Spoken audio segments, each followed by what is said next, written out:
Orofo makwa badba Alaska City TV ji so.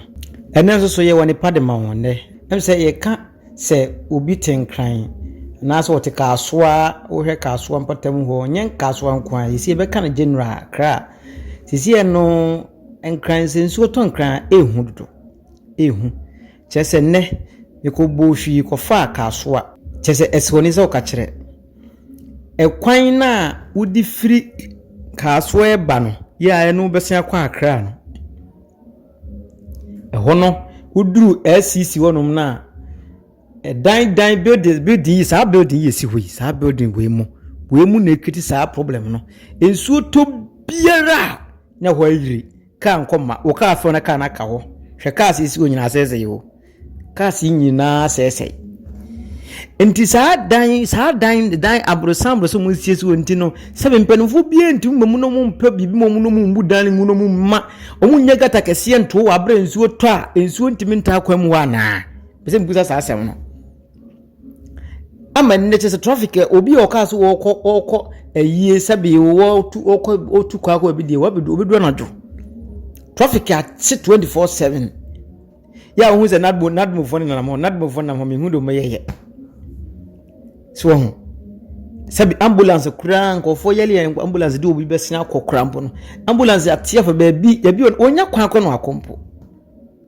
so ne kwan da ho nsu agya nsu atom nsu agye ayira fa no ama ka afem bia na ka na sei because ehọ no mu ndo kakra ti nsu abeta ho no so enya chance na akọ ti o mu sisa ada na nsu nti sabi mpanimfo ehu ena mo ye kwan so nti mo ehu se kwan na bia mo si adana si ne be duru na bi ne nsu to ama na abefect ekwan na ye din se ni se ya na se ekwan na se yo da bia nsu beto yire na se kwan no omana ye meni umienu de wo ye mana ya wo mu no sebi wo ye minister wo ye MP wo ye president wo ye obia na wo dibre oman mu a wo mana wo mu nya dachi bia nya bia no sebi ekwan na da ho ma wo mu bi omo so be wo ma emma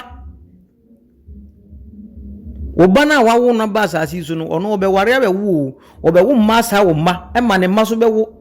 enti ede ni chine wo be fa ho bi be ka no so ho enti nkeni mani mu ya na kama hwe ne ma so wo firi wonum na de se na ansai ye din se ya na kwana tutu na asai Ghana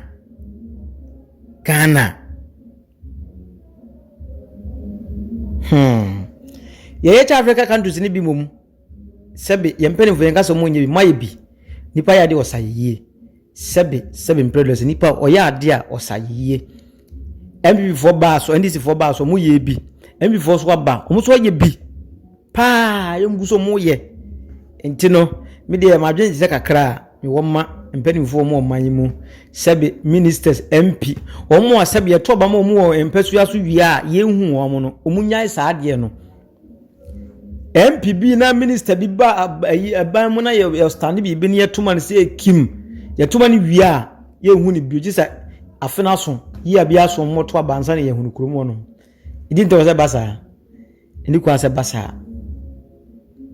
so ho ye nyina o ma ne ye ne ye ma ye anye na bia na sebe wa ko bobo na si service ikuru ye na bia na sebe ye ikuru be basa na yete obi man so na onipa ya wo na ti ni kurom na wakotena obi man so ni obi man so ho ne ho dwo no chen ni kurom ti wo ma na waka ho owu a mbesie no kurom ye de ene sebe ye fatafuno Ghana fo ne fatafuno ene mbesie wo kurom aye na ye nsi wo ho no so ho enti no mesre pa sebe ye nyina ye twam mi twam wo na me hu ye na me de me camera si so atwa bibi kakra Alaska City for ye twam ne hu ye ene de camera twa bibi kakra ntempani fo madan roma obi bia na ne mebo video so bia no on share video no na mpanimfo bi so nsanka no momoa na yenye sa that kind of SCC kasoa SCC wonum na mfimfin wonum na kakra no sabrosen su na meka sabrosen ya no munye sabrosen mfiri wonum na sa ade ni nyina to ntwa yenyi mfiri ho munyi sa dan na kusuo nya mumbu dan nyina mfiri ho because SCC kwan because ehọ no we mu yie kwan ehọ ne ensuo kwan so that is enti ensuo to bi na abegira ta ho no enye na nkwa na asiu enye na nko na asie esi da adan so beto kese bia esi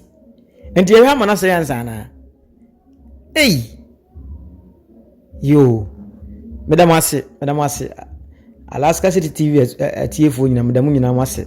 samoso maso amoso mbehye na mahwe amampanimfo so atie ehu the way a okwan sitie kwan kaso kwan ka wo kwa wodam uko simple kra apart tobu tuo no a sabe ho be chekakra wo be twato enti na ho chekakra sa nke ho de nke dem wo ye kwan nke kama ne mani konti asa SCC ho nko a nso to bia na create problem enne omo fra kra eko ayi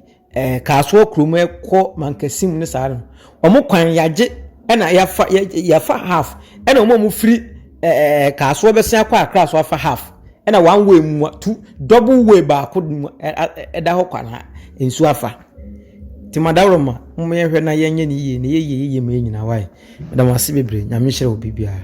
Bye bye. So thank you for watching the video. Thank you for subscribing to my channel. And thank you to those who are about to subscribe to the channel. Please subscribe to the channel and share and like the videos that I give you.